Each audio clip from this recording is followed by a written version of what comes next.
मियां अली इशफाक साहब, इस वक्त पीटीआई के लिए सुप्रीम कोर्ट से काफ़ी अच्छी और बड़ी खुशखबरी आ रही हैं। तो लग रहा है कि इलेक्शन से पहले कोई मामलात बेहतरी की जानिब जा रहे हैं और पीटीआई के लिए कितनी इस वक्त पॉजिटिव चीज़ें सामने आ रही हैं। देखें, मैं ये तो नहीं नाम लूँगा कि मैं ये कहूँगा कि जितने लोगों को अनफेयर प्रोसेस के थ्रू, मैल प्रैक्टिसेस के थ्रू इलेक्शन की रेस से बिल्कुल बाहर करने की कोशिश की गई, अब सुप्रीम कोर्ट ने जो लोग सुप्रीम कोर्ट को अप्रोच कर रहे हैं, finally supreme interpretation of law of the propositions जो कि आरओ, लाहौर हाई कोर्ट, मुख्तलिफ हाई कोर्ट्स और इलेक्शन ट्रिब्यूनल्स के पास गई हैं, उनकी जितनी भी रॉन्ग इंटरप्रटेशंस है सुप्रीम कोर्ट ने रेटिफाई कर दिया और एक मसले राह के तौर पर जो है वो गाइडलाइंस और प्रेसिडेंट सेट कर दिए हैं, not only in the existing circumstances but future के सिनेरियो में भी। तो क्या इमरान खान भी इलेक्शन लड़ सकते हैं, क्योंकि उनके खिलाफ भी फैसला ऑलरेडी आ चुका है, सुप्रीम कोर्ट का दरवाज़ा खटखटाएंगे आप लोग? देखिए, मैं इमरान खान साहब अगर हमारे पास आएंगे तो हम उनको प्रोफेशनली रिप्रेजेंट भी करेंगे और बिल्कुल उनके लिए भी जो लीगल सबमिशंस और जो लीगल प्रिपरेशंस रिक्वायर्ड होंगी वील डू दैट इंशाल्लाह। और it depends when and if Imran Khan साहब जो है वो सुप्रीम कोर्ट का दरवाज़ा खटखटाएंगे। यानी वो अभी आउट नहीं हुए इलेक्शन से, भी उनके पास मौका है। ऑफ कोर्स, आज तक देखें जो लोग सुप्रीम कोर्ट नहीं आए, they are having the light coming from the supreme court. इस वक्त जो सुप्रीम कोर्ट ने आज जिस तरीके से 6-7 फैसले कॉमन प्रोपोजिशंस में अब एक रूल सेट कर दिया है, इसी प्रेसिडेंट को सुप्रीम कोर्ट में on the similarity of proposition जो है वो देखा जाए तो लाजमी तौर पर एक बहुत लंबी कैंडिडेट्स की एक लाइन है जिनको टेक्निकली नॉकआउट किया गया, वो सुप्रीम कोर्ट आके सिमिलर ट्रीटमेंट जो है वो अपना सीख कर सकते हैं। सलमान अकरम राजा साहब ने कहा कि जितने भी लोग लड़ रहे हैं पीटीआई के बिहाफ पर वो आज़ाद नहीं है, तो क्या जीतने के बाद ये आज़ाद तस्वुर होंगे? कानून क्या कहते हैं इस हवाले से? मैं सलमान अकरम राजा साहब के ओपिनियन से एग्री करता हूँ। अच्छा, तो आज़ाद तस्वुर नहीं होंगे पीटीआई के कैंडिडेट के तौर पर, वो आगे सामने आएंगे? सलमान अकरम राजा साहब ने अपनी एक पिटिशन जो है वो through his own councils of choice वो लाहौर हाई कोर्ट में फ़ाइल की थी, जिसमें एक ऑर्डर आया जिसमें लाहौर हाई कोर्ट के बेंच ने उनको इलेक्शन कमीशन से रजू करने का कहा है। सो ये अब एक डेवलपिंग प्रोपोजिशन है जिसमें लॉ जो है वो इवेंचुअली इलेक्शन कमीशन से होता हुआ बाकी जो अपीलेट फोरम्स हैं वहाँ पे आएगा और ये प्रोपोजिशन भी सुप्रीम कोर्ट में सेटल हो जाएगी। लास्टली, क्या मखसूस नशिस्तें पीटीआई को मिल सकेंगी? ऑब्वियसली वंस यही it is subject to the outcome of this सब जो लास्ट आपका क्वेश्चन है उसकी जो फाइनल प्रोपोजिशन सेटल होगी उसकी रोशनी में ये पॉइंट भी सेटल हो जाएगा। सर, इनफरादी तौर पे केसेस के पास जाने के बजाय इंट्रा पार्टी इलेक्शन के हवाले से अपील में डायरेक्ट क्यों नहीं जा रहे? तमाम केसेस खुल जाएं इसमें। देखें, ये तो जो भी आपने बताया पीटीआई सियासी जमात है, उनके जो लीडरान हैं उनका फैसला है, उसमें पॉलिसी मैटर में हमारी प्रोफेशनल लॉयर्स की कोई इंटरफेरेंस नहीं है। उसके बाद हालात पाकिस्तान के अच्छे नहीं रहेंगे। आज भी वक्त है, पंजाबी कहते हैं डुल्ले बिरांदा कुछ नहीं बिगड़िया, अभी भी वक्त है कि हमें बैठना चाहिए, रास्ता निकालना चाहिए और तमाम से। अब मुझे बताइए, वल्लाह बा खुदा पीडीएम का जो टोला है वो एक बड़ी मशहूर, आजकल हम बाहर जाते हैं तो पुलिस पकड़ लेती है, वो बाहर जाते हैं तो पब्लिक फड़ लेती है, वो कैंपेन करने के काबिल नहीं है। और ये झुर्लू इलेक्शन जिस तरह साड़ी गल हो गई है, साड़ी गल वो कितना गल हो गई है, अवाम से बात करो, हो गई है? अवाम से बात नहीं हुई है। लोगों को अब कहते क्या हैं, हमारी हुकूमत आनी है, हमारी हुकूमत आनी है। हमारा आज हो क्या रहा है? डीएसपी, एसएचओ, पटवारी, ये जो रिटर्निंग अफसर बने हुए, ये कौन है? इनको स्टेट का मुलाजिम होना चाहिए, ये उनके मुलाजिम बने हुए हैं। हमारी फौज, हमारी इस्टेब्लिशमेंट हमारी है, हमारे बच्चे जो जाने कुर्बान करते हैं, जो शहादतें देते हैं, वो हमारे बच्चे हैं, वो हमारे बॉर्डरों की हिफाजत करते हैं। हम रात को सुकून से सोते।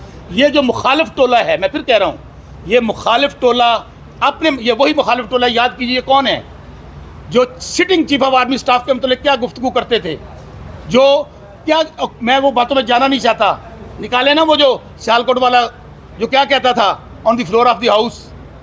फिर यही कहूँगा उनको कि कुछ शर्म होती है, कोई हया होती है ना। सियासी कल्चर को इतना ख़राब करें, सियासी कारकुन किसी भी पार्टी का हो, हमें उसकी इज्जत करनी। आज एक साल हो गया है, हम दर बदर फिर रहे हैं, बात हमारी माँओं बहनों बेटियों तक चली गई है। इसलिए मैं फिर गुजारिश करना चाहता हूँ, खुदारा ये पाकिस्तान है तो हम सब हैं, खुदारा हम सब मिलकर, मैं फिर कहता हूँ, इमरान खान के अलावा, कैदी नंबर 804 के अलावा कोई और रास्ता नहीं है। अगर पाकिस्तान को आप आगे लेके जाना चाहते हैं, जमहूरियत को स्ट्रॉन्ग करना चाहते हैं, आप मौशी इस्तेकाम लाना चाहते हैं, तो आपको कैदी नंबर 804 से बात करनी होगी। क्या पीटीआई का बयानिया बदल गया है? केड़ा बदले है? जो आप कह रहे हैं पीटीआई का बयानिया वही है, सुने पीटीआई का बयानिया क्या है। पीटीआई इस वक्त 70-80% पाकिस्तानी पीटीआई है। पीटीआई ये कहती है कि पाकिस्तान में रूल ऑफ लॉ हो। इमरान खान ये कहता है कि यहाँ पर अदालतों में हर किसी के लिए इंसाफ एक जैसा होना चाहिए, यहाँ पर फेसेस के साथ आपको इंसाफ नहीं मिलना चाहिए। ये हमारे इदारे हैं, इनके ख़िलाफ़ जो भी करता है वो काबिल बर्दाश्त नहीं है। लेकिन मैं फिर कहना चाहता हूँ, अपने उन इदारों को भी हाथ जोड़ के गुजारिश करना चाहता हूँ, ये आपके बच्चे हैं, ये आपकी बेटियाँ हैं, आप हमसे हैं, हम आपसे हैं। खुदारा अगर किससे गलती हो गई है, अगर किससे गलती, मैं फिर कह रहा हूँ, तो इसको दरगुजर करना चाहिए। आज पूरी दुनिया देख रही है, तो इसलिए जो कुछ हालात हैं, आप आने वाले दिनों में महंगाई, बेरोज़गारी, लोग, ये 26 करोड़ का मुल्क है, 25-26 करोड़ का मुल्क है, छठा बड़ा मुल्क है पाकिस्तान। अगर हम लोगों ने अगर इसी तरह चलते रहे, चूँकि जो दूसरा टोला है वो चोरों का टोला है, उनकी जायदादें बाहर, उनके बच्चे बाहर। इमरान खान क्या कहता है, खान कह दिया 8 नंबर 4 कहता है कि बाद में माजी में क्या होता था, डील करते थे और खाना काबा में बैठ के जाकर कहते थे कि हमारी कोई डील नहीं हुई। बाद क्या 5 साल दी हुई है, फिर क्या 10 साल दी हुई है। तो खान क्या कहता है, मेरा मरना जीना पाकिस्तान में है, मेरी डेड बॉडी तो जा सकती है, मैं पाकिस्तान से नहीं जाऊंगा। मैं फिर कहूँगा, मैं अपने इदारों से कहूँगा कि ये जो पार्टियां हैं, ये सिर्फ़ और सिर्फ पाकिस्तान की तबाही कर सकती हैं, बर्बादी कर सकती हैं। एक पार्टी है, पॉइंट ऑफ व्यू डिफरेंट हो सकता है, सोच डिफरेंट हो सकती है। अगर कोई कहाँ पे कोई चीज़ कमी कुताही होगी है तो उसको इग्नोर करके तमाम लोगों को रास्ता देना चाहिए। और इस इलेक्शन के नतीजे मुझे बताएं ना, ये जो इलेक्शन है, क्या इसको कोई क्रेडिबिलिटी रह गई है? मैं आप सहाफ़ी भाइयों से पूछता हूँ, कोई क्रेडिबिलिटी मुझे बता दे कोई सहाफ़ी कि इस इलेक्शन, आप इनको बिठा भी देते हैं, इन चोरों को जेल के अंदर साड़ी गल हो गई है, पब्लिक से तो बात नहीं हुई। अगर आप रिजल्ट अनाउंस कर देते हैं, 6 महीने ये नहीं रह सकेंगे, क्योंकि जब तक एक मजबूत हुकूमत नहीं होगी और उसको अवाम की बैकिंग नहीं होगी, पाकिस्तान में इस्तेहकाम नहीं आएगा, इदारों में इस्तेहकाम नहीं आएगा। इसलिए मेरे भाई, आप सबका शुक्रिया अदा करता हूँ कि आप लोगों ने मुझे मौका दिया। हुण गल मेरे बुकला ना करो जिन्हें मेहरबानी कराई साढ़े ते यार मियां शफाक साहब। बस हाँ ना में जवाब दे दें, आप आज़ाद हैसियत में अब इलेक्शन में जाएंगे, जीतने के बाद कौन सी पार्टी जो है? मैं बताता हूँ आपको, मैंने कहा था मैं इमरान खान का था, हूँ और रहूँगा। मैंने कुरान पाक पे हल्फ दिया, शायद आप लोगों के गुजरा हो, मैंने हल्फ क्या दिया है कि मैं शौकत बसरा, मैं NA 163 हारूनाबाद फोटाबाद ज़िला बहावलनगर से इलेक्शन लड़ रहा हूँ। मुंतखब होने की शक्ल में मैं इमरान खान और तहरीक इंसाफ का वफादार रहूँगा। मैं दूसरी बात आपका हाल ये भी बता देता हूँ, 1-2 दिन में आप देख लेंगे ये जो प्रोपेगेंडा हो रहा है ना हमारे, उसकी वजह प्लान यही हो रहा था कि लोगों को आज़ाद किया जाए और बाद में कहा जाए कि आ जाएं जी।